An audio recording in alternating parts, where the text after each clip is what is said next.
Welcome to a second season of Positive Profiles. I'm Kimberly Skeet. Glad you could join us.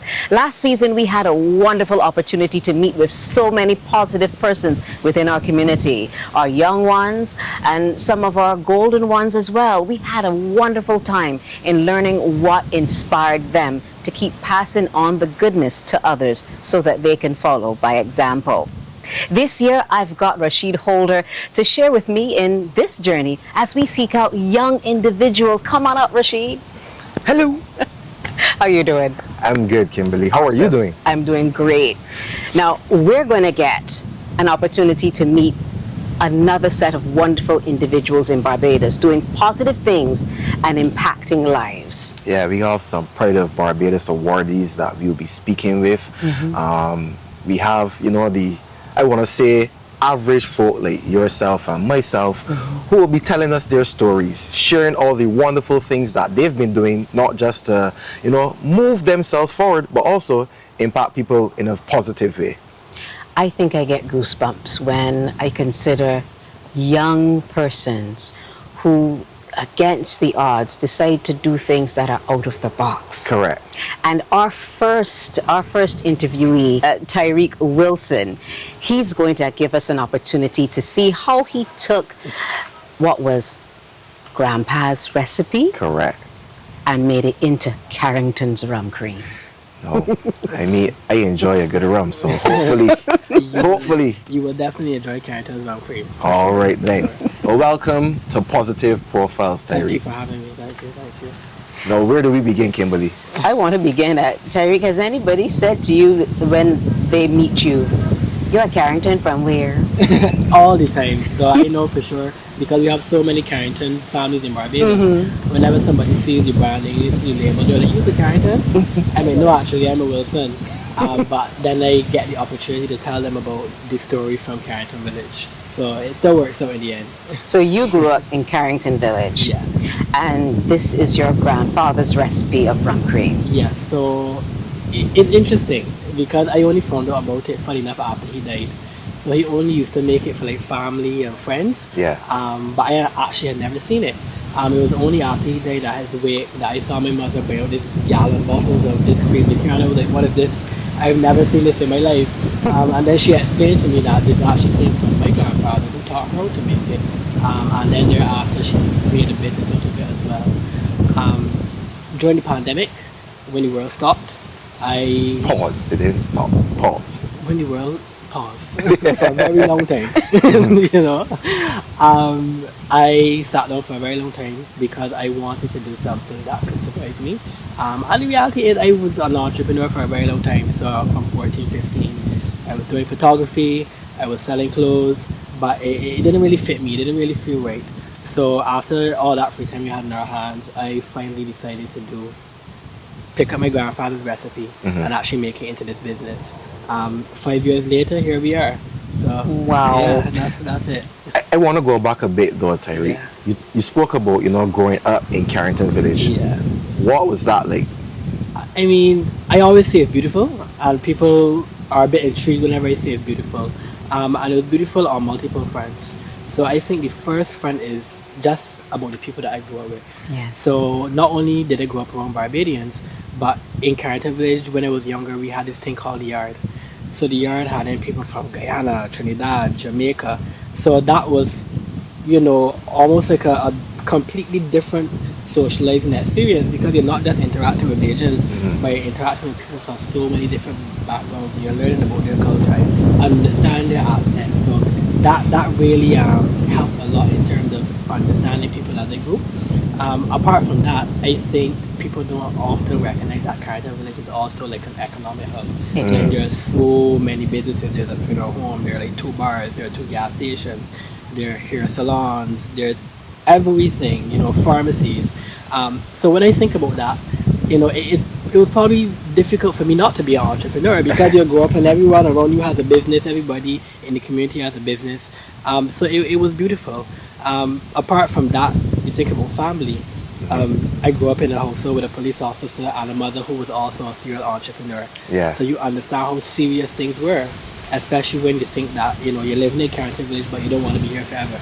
So it was always a theme of discipline. You know, you wanted to do better, you wanted to work hard, you wanted to get out of those circumstances. So all of those things combined really made for a beautiful experience living in Carrington Village, for sure. I like how you say it made for a beautiful experience, because I'm not feeling the limes to lemonade story. I am seeing you looking at a beautiful fruit and making life fruitful. For sure. Yeah. For sure. So at which point did you recognize that this rum cream could be fruitful for the business? It's interesting because I don't know. I think it was honestly hard work and luck at the beginning, because before that I never drank a lot, so I wasn't familiar with the rum industry. But I just wanted something that was different and something that I can actually work on by being myself. And I think that's important to me, because sometimes a lot of people, they just create a business to make money. And obviously you create a business to make money, but it's so much easier, you can pour into it so much more genuinely when it's actually something that connects to who you are. So that really made it a lot easier in terms of picking it up. But when I first started, it was still in the pandemic. So I was really unsure about what the response would be, because the world had almost come to a stop. And I ended up launching in December of 2020, but the actual plan was to launch it in 2021. Yeah. But on the advice of my friends, they were like, Tyrique, you absolutely need to launch this at Christmas. People only drink rum cream at Christmas for the most part, so do not do this July. I did do it in December during Christmas, and I launched it. I was doing online sales, and I sold like a couple cases between, let's say, like a week and Christmas. Yeah. And I was like, okay, well, we might be onto something here. See potential so then here. I never looked back after that. I was like, okay, if I can sell this amount in a week, once I continue to build and create the brand and create the value around the brand, then I know this is something that I can make a living out of. Yeah. No, obviously, you're carrying on a family legacy, and you've spoken about the importance of being you. Can you tie the two, where you have the family legacy to uphold, but you still want to put your unique impression on this product that you're creating? Yeah, that's a very interesting question. I mean, I think the reality is perhaps it's a bit easy because my grandfather is no longer around, so I don't have anybody breathing down my neck saying, well, I would do it this way or I would do it that way. So it helps a lot in terms of having creative freedom, but also understand that I'm in the alcoholic industry, which is more or less mature. It still provides some sort of guidance in terms of what people expect, these different avenues you can sell at, how you can build a brand in a way that still makes sense in the category that you exist in. In terms of my own touch, the reality is, as I started, remember the recipe came from my grandfather. So it was nothing made to sell, it was just put down probably on the fridge to last a month, or even less, to be honest. So I think my personal touch in terms of scaling it was to refine it in a way that doesn't take away from the original recipe, but makes it shelf stable, makes it consistent, and make sure that it's something that people want to keep coming back to. So that's more or less my main goal in terms of preserving that legacy, but also adding my own personal touch, just making a consistently good quality product. And the rest is history. Well, Tyrique, being a young entrepreneur, I'm sure that you serve as inspiration to your peers and many others. You've seen the business grow over the last, 5 years now? Yeah, 5 years. What kind of impact has that had on you? And where do you see it going, in the future? Yeah, so I think the first impact is stress. I don't sleep well, but that's for a good reason. I think for me, I understand the responsibilities now. Just a bit more, because I understand that people perhaps are looking at me a bit more than they ever have. So I still try my best to be, that positive example, do the best that I can do, show people that, hard work does pay off. The reality is that it still doesn't feel any different to when I first started, 5 years, yes, it's a long time.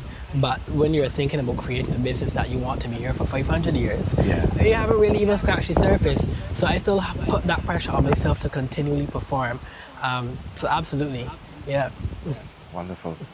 What advice would you have for young persons like yourself who are wading through the water like you did, the clothes and the photography? What advice would you give to them in terms of being able to harness a talent or a skill that they can turn into entrepreneurial? Yeah, I would say just keep trying at it.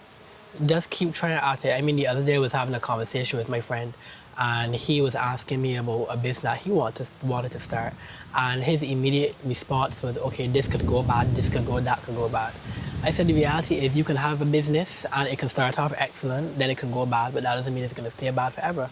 So I think one of the most important things that young people need to understand is nobody promises it's going to be easy, and it will not be easy. So don't give up. Literally just keep going. Don't let anybody get you down. Continue to push, continue to work hard, and make sure that your steps are ordered in a way that you're not tripping over yourself all the time. And I think that's a big mistake that a lot of young people make, because sometimes we think that because we have an idea and because we have a business, people are supposed to buy from you and people are supposed to support you. But that's not the quality of entrepreneurship that we want in Barbados, and that's not a quality of entrepreneurship that is sustainable for a business. That's So I would exactly, so I would keep saying, just try your best. It is going to be difficult. Don't give up, and make sure that you order your steps in a way that creates value that people actually want to buy into. I think that's some pretty sound advice. Absolutely, for sure. Having said all of that and recognizing that every day is not a good day, why do you do what you do? I think because I love it. I've fallen in love with Carrington's Van Cream, and I've fallen in love with the possibilities and where it can take me. I mean, when I started Carrington's Van Cream, I actually started my law degree at UWI, which I completed, but I didn't go to law school after, which is like 3 years in either Trinidad or the Bahamas or Jamaica. And one of the reasons that I had for not doing that was simply this. Certain things that you do in life, the path is already there for you to walk. You just have to walk it. There's no time for you to walk it. You can walk it when you feel like it. But when it comes to Carrington's Van Cream, the possibilities are so endless. It's hard to not keep going. You have no idea where this can take you. One day I might be in Guyana, the next day I might be in Jamaica, the next day I may be talking to somebody who we consider to be important. And there are so many side quests and so many different avenues that you can just explore and that you can have fun with, but still create value in those spaces. And I think that level of flexibility and excitement and adventure is really what keeps me going every day, because you never know what can happen. I woke up this morning and now I'm here.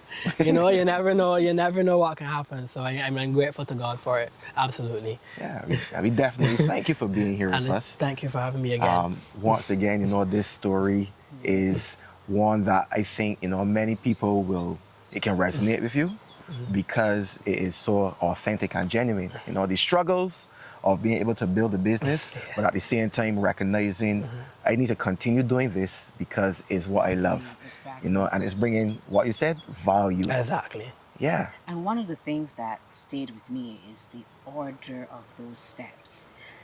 Making sure that you're able to order those steps. And as you take that journey, you're actually creating a legacy, not only for yourself, but for others, a platform for them to run upon. It might not be rum cream, yeah? It might be something else. It might be something else. Yeah. But whatever it is, it's certainly leading you down a path that shapes a positive structure for others to emulate, and certainly for others to grow and thrive. You've been watching Positive Profiles. Join us as we continue the journey for other inspirational stories as Rashid and myself Yes, please. delve into the lives of others. Yeah, and definitely share their stories and share all of the positive things that they have that they believe can benefit our wonderful Barbados. I'm Kimberly Skeet. I'm Rashid Holder. Thanks for viewing.